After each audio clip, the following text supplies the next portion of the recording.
बिस्मिल्लाहिर्रहमानिर्रहीम। अस्सलाम वालेकुम नाजरीन, मैं हूं तारिक इकबाल चौधरी और आपके साथ मौजूद हूं अपने यूट्यूब चैनल रिपोर्ट टाइम के साथ। नाजरीन, आपके साथ आज दो बड़ी जो पेशरफ्त हैं वो उसके बारे में बात करेंगे, आपको आगाह करेंगे। पहली बात तो यह है कि इस्लामाबाद हाई कोर्ट के 6 जजों ने जो सुप्रीम जुडिशल काउंसिल को एक खत लिखा था जिसमें उन्होंने आईएसआई पर वो जो इल्जामात आयद किए थे, इस पर प्राइम मिनिस्टर शहबाज शरीफ और चीफ जस्टिस काजी फायज ईसा की मुलाकात के बाद एक रुकनी कमीशन तश्कील दिया गया था। इस कमीशन की सरबराही साबिक चीफ जस्टिस ऑफ पाकिस्तान तसद्दुक हुसैन जिलानी को सौंपी गई थी। तसद्दुक हुसैन जिलानी, जिनको बेसिकली जेंटलमैन जज के नाम से भी जाना जाता था, तो इसमें पेशरफ्त ये हुई है कि चूंकि इस वक्त उन पर दबाव बढ़ गया है, उन पर घर के अंदर से भी दबाव है, वकला का भी दबाव है, और दूसरी तरफ जारी बात है एक वो जो कमीशन जब अपना काम करेगा तो उस पर एस्टेब्लिशमेंट का भी दबाव होगा। इन सारी बातों को सोचते हुए तसद्दुक हुसैन जिलानी ने दोबारा गवर्नमेंट से रब्ता किया है। वो उसमें उनका क्या कहना है, क्या वो कमीशन की सरबराही कर पाएंगे, क्या ये कमीशन काम कर पाएगा, इस बारे आपको डिटेल से आगाह करेंगे। इससे पहले आपको एक बड़ी पेशरफ्त उससे आगाह करते हैं कि चूँकि इस वक्त वो एक फ़ज़ा चल रही है, माहौल चल रहा है, और गवर्नमेंट भी जारी बात है उसमें वो एक वर्क कर रही है कि चीफ जस्टिस काजी फायज ईसा उनकी मुद्दत मुलाजमत जो है उसको फिक्स किया जाए, उसमें तोसी दी जाए। बेसिकली तो ये कहा जा रहा है जी कि काजी फायज ईसा उनकी मुद्दत मुलाजमत जो है वो 3 साल कर दी जाएगी। ये सिर्फ काजी फायज ईसा की मुद्दत मुलाजमत नहीं होगी, ये चीफ जस्टिस ऑफ पाकिस्तान जो है उनके ओहदे की मुद्दत मुलाजमत जो है उसकी वो एक बात की जा रही है। क्योंकि जज जो है सुप्रीम कोर्ट को 65 साल की जो उम्र उसमें रिटायर्ड होते हैं, तो इसलिए अगर उनकी वो 3 साल की मुद्दत मुलाजमत कर दी जाती है तो उससे फिर वो ज़्यादा आगे भी जा सकेंगे जब तक उनका 3 साल का जो टर्न्योर होगा वो पूरा नहीं होगा। लेकिन ये काम कोई इतना आसान नहीं है, इंतहाई मुश्किल काम है कि इसमें एक तो यह है कि वकला बरादरी जो है उसमें एक शदीद वो जो है रिस्पांस पाया जाता है, उस पर वो एक उन आपस में भी एक रिफ्ट पाई जाती है। सिर्फ जो मुस्लिम लीग नून के जो वकला हैं, आप वो कह लें, या इस वक्त जो पाकिस्तान बार काउंसिल में जो लोग उनके हमायती बैठे हुए हैं या bar association, supreme court bar association में है, उनकी तरफ से तो ये एक इसमें हमायत आ सकती है, लेकिन मेजॉरिटी जो है वकला वो इसकी शायद सपोर्ट ना करें। इसमें पेशरफ्त हुई है कि गवर्नमेंट ने इसमें एक जो लीगल रिफॉर्म्स कमेटी तश्कील दी थी। ये लीगल रिफॉर्म्स कमेटी, इसमें बेसिकली लॉ मिनिस्टर आजम नज़ीर तारड़ जो हैं वो एक्टिव हैं, जो इस कमेटी को आगे लेकर चल रहे हैं, जो देख रहे हैं। तो इस कमेटी में जहाँ पर गवर्नमेंट के जो कुछ लोग हैं उनको शामिल किया गया था, उसमें कुछ जो वकला हैं उनको भी शामिल किया गया था। ज़ाहिर बात उन्होंने उसमें जो अपने हम ख्याल कुछ जो वकील थे उनमें शामिल किया था। उसमें एक बड़ा नाम जो मौजूद है जो वो मखदूम अली ख़ान का है। आपको बताते चलें कि मखदूम अली ख़ान जो पाकिस्तान के अटॉर्नी जनरल रह चुके हैं, एक तवील अरसे तक उन्होंने पाकिस्तान के अटॉर्नी जनरल होने का वो खिदमात सर अंजाम दी हैं, काम किया है। मखदूम अली ख़ान बेसिकली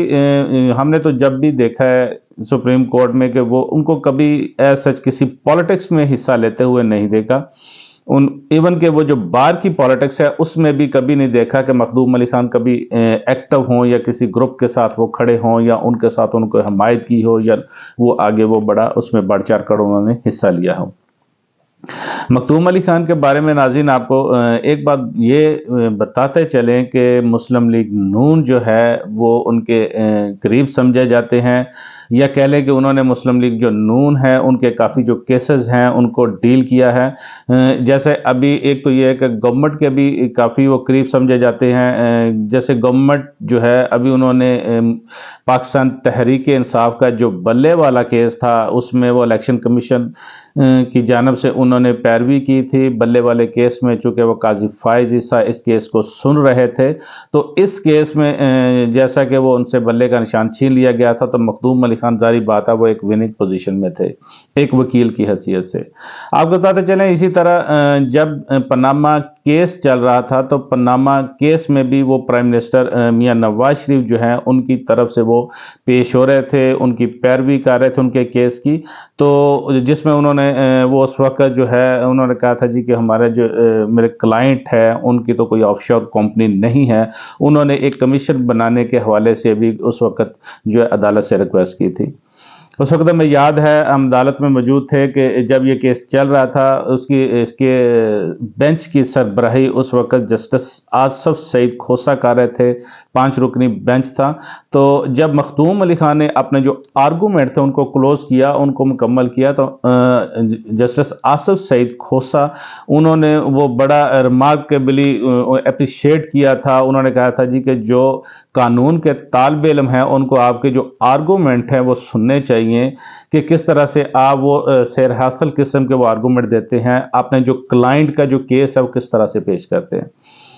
ناظرین، اس میں کوئی شک نہیں کہ مخدوم علی خان وہ پاکستان کے چند جو ٹاپ کے لائر ہیں ان میں ان کا شمار ہوتا ہے۔ تو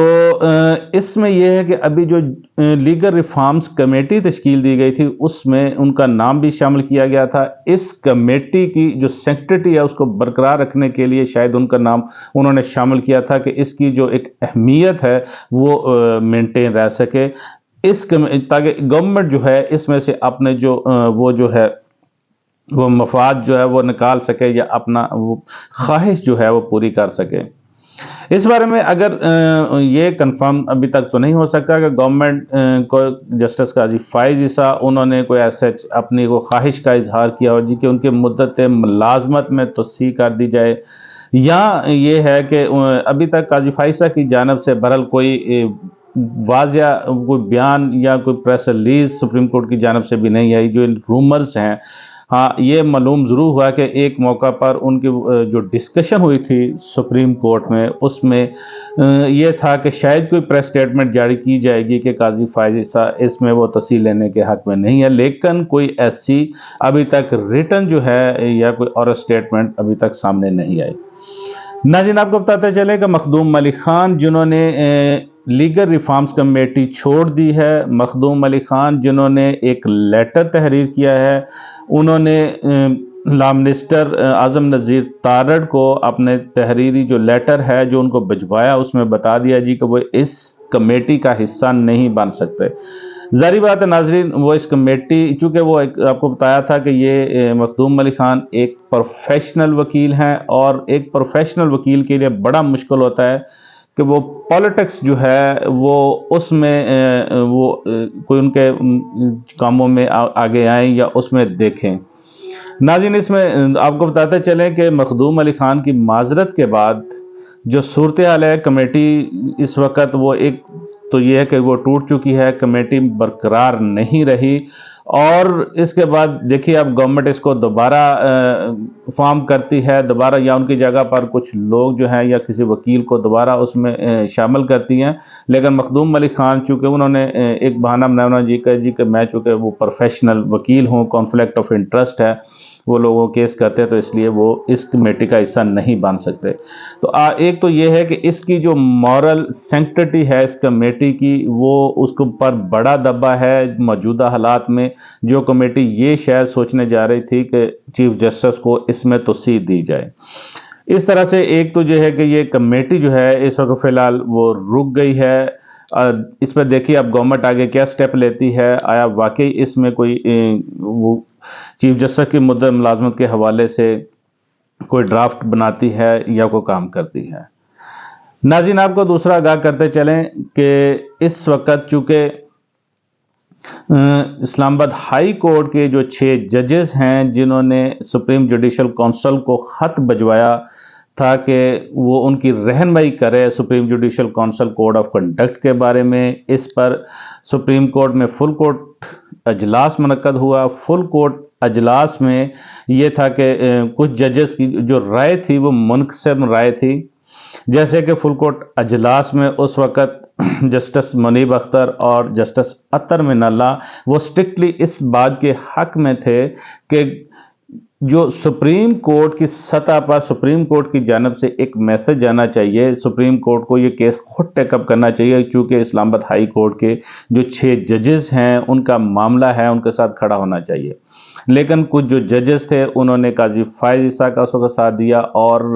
اس وقت اس کے بعد قاضی فائز عیسیٰ نے پرائم منسٹر سے ملاقات کی۔ اس میں یہ ہے کہ پرائم منسٹر نے اس ملاقات کے بعد سپریم کورٹ کے سابق چیف جسٹس تصدق حسین جیلانی ان کو کمیشن کا سربراہ بنایا۔ یہ ایک رکنی کمیشن تھا۔ کمیشن نے ابھی اپنا کام شروع بھی نہیں کیا تھا کہ ان پر وہ بہت بڑی جو تنقید ہے وہ ان پر آنا شروع ہو گئی، جیسے کہ ان پر ایک تو یہ ہے کہ سوشل میڈیا پر بڑی تنقید آئی، لیکن جو بڑی ایک اور تنقید یہ تھی کہ وکلا برادری میں سے جو کچھ لوگ تھے ان کی آوازیں آنا شروع ہو گئی۔ وکلا برادری نے جیسے کھل کر جو سینئر قانون دان ہیں انہوں نے اس کی مخالفت کی، اور انہوں نے کہا جی کہ چونکہ جو گورنمنٹ ہے وہ کمیشن نہیں تشکیل دے سکتی، گورنمنٹ کو پاور تو ہے لیکن چونکہ وہ کانفلکٹ آف انٹرسٹ ہے، اس لیے یہ معاملہ خود سپریم کورٹ کو ٹیک اپ کرنا چاہیے۔ ناظرین، اس میں آپ کو بتاتے چلے، ایک تو یہ ہے کہ جسٹس تصدق حسین جیلانی جنہوں نے گورنمنٹ کے ساتھ دوبارہ رابطہ کیا ہے، ان پر ایک جو اعتراض ہے وہ ملک بھر کے جو 300 جو اہم وکلا ہیں، جو ٹاپ لائرز ہیں، انہوں نے ایک وہ ڈاکومنٹ سائن کیا ہے۔ اس ڈاکومنٹ کی دلچسپ بات یہ ہے کہ ان کے جو بیٹے ہیں ثاقب جیلانی، انہوں نے بھی اس کمیشن کی تشکیل پر اعتراض کیا ہے۔ اس ڈاکومنٹ میں اس جو لیٹر میں یہ کہا گیا ہے، انہوں نے کہا جی کہ چونکہ گورنمنٹ جو ہے جو ISI کا ادارہ ہے، جو خفیہ ایجنسی ہے، وہ چونکہ گورنمنٹ کے ماتحت ہے، اس میں گورنمنٹ کا اپنا رول بھی ہو سکتا ہے۔ گورنمنٹ خود ایک طرح سے وہ پارٹی ہے، تو گورنمنٹ اس میں کمیشن خود سے تشکیل دے کر کس طرح سے اس کو کہہ سکتی ہے، یا TORs خود بنا کر اس کی تحقیقات کا کہہ سکتی ہے۔ یہ ایک معاملہ انہوں نے کہا جی کہ یہ ایک جوڈیشل معاملہ ہے، چونکہ اسلام آباد ہائی کورٹ کے 6 ججز نے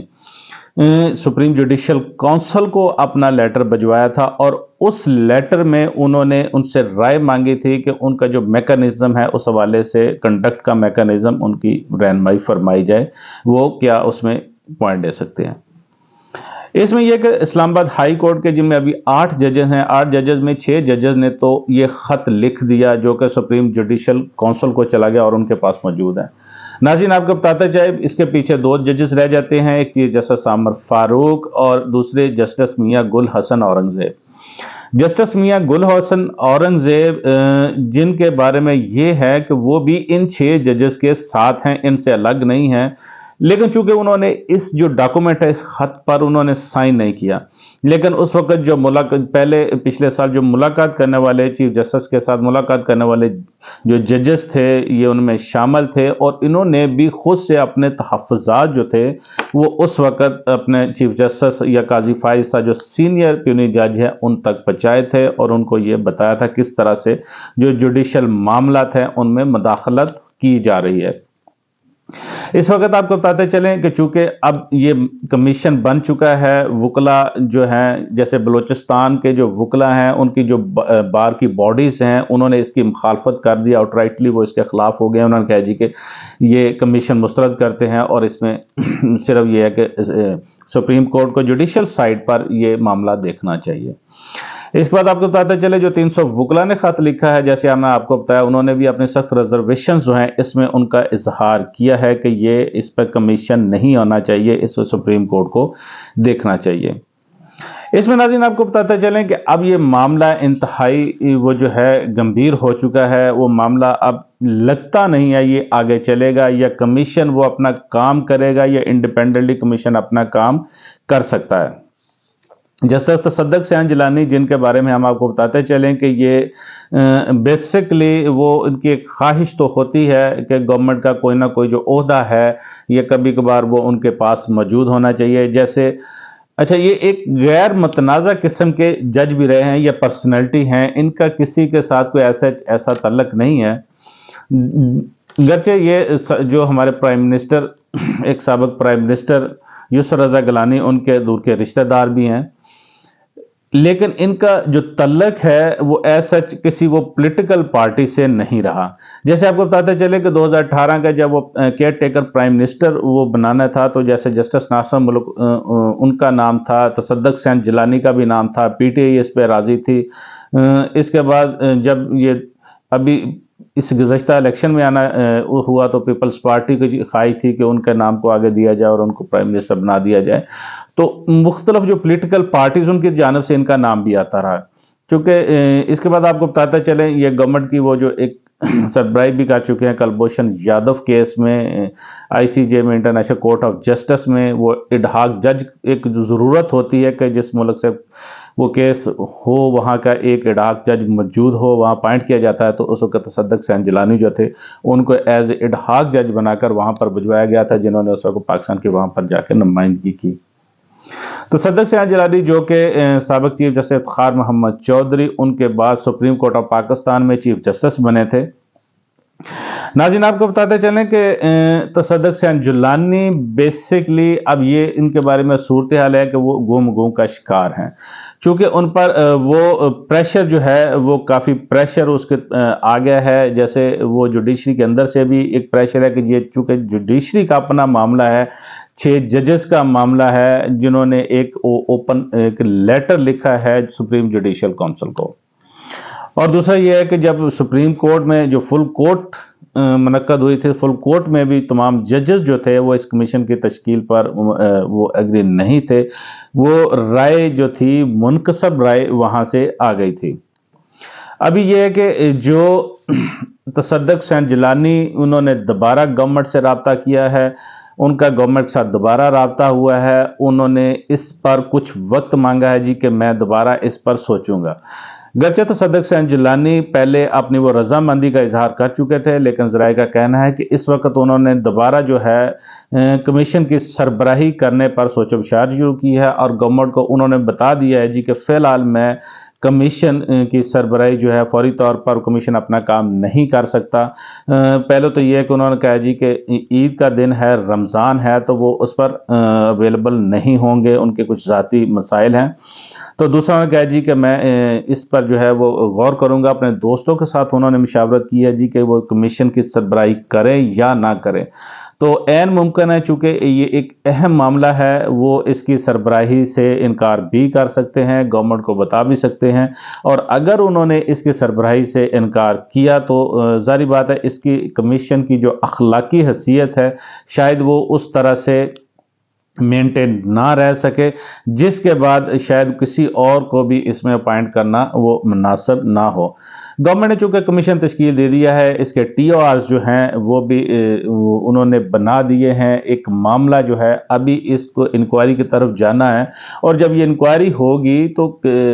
क्या उसमें एक चीज़ जो है कि एक जो रिटायर्ड जज है क्या सर्विंग जजेस उनको बुला सकता है, सर्विंग जजेस को वो उन बुलाकर पूछ सकता है, या सर्विंग जजेस अपना वहाँ पर अपने जाके शवाहद देंगे, अपना बयान स्टेटमेंट वो वहाँ पर जाकर देंगे और बताएं जी कहेंगे कि उनको क्या मसाइल हैं। तो ये एक बज़ाहिर मुश्किल काम है, ये इतना आसान काम नहीं है, क्योंकि इस कमीशन पर हर तरफ से वो दबाव भी है।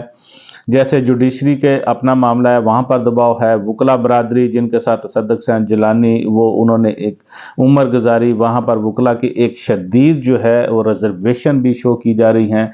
जिसमें उनके अपने जो फर्जंद हैं उन्होंने भी एक अपना पॉइंट ऑफ व्यू दे दिया है। और इसके बाद चूँकि एक ये मामला गवर्नमेंट का मामला है, इस्टेब्लिशमेंट का मामला है, तो ज़ाहिर बात है वहाँ से भी एक प्रेशर की जो सूरत हाल है वो भी इस यहाँ पर होगी। नाज़रीन आपको बताते चले कि चूँकि इस वक्त कमीशन ने भी एक अपना काम शुरू नहीं किया, उन्होंने 60 दिन में ये रिपोर्ट अपनी ज़रूर देनी है,